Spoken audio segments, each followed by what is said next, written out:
Hello friends, லக்ஷனுக்கு 2 month holiday தான். India வர பிளானாக இருந்துச்சு.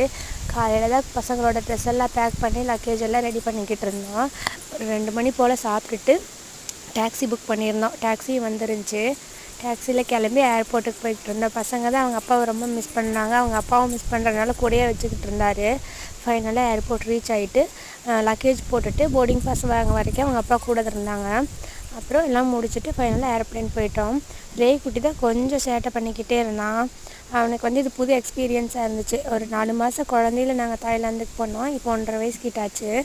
அவன் தூங்குறதுக்கு கம்ஃபர்ட்டாக இல்லை. அதனால தூங்காமல் விளையாண்டுக்கிட்டே இருந்தான். நான் டைம் பார்த்துக்கிட்டே இருந்தேன், எப்படா நீ தூங்குவேன் அப்படின்னு சொல்லிட்டு. தூங்கவே இல்லை. அப்புறம் ஏரோப்ளேன் லேண்ட் ஆகும்போது அவனுக்கு தூக்கமே வந்துச்சு. அப்புறம் லக்ஸ் குட்டி ஓகே தான், தூங்கிட்டான். நாங்கள் ஃபைனலாக இந்தியாவுக்கு ரீச் ஆகிட்டோம்.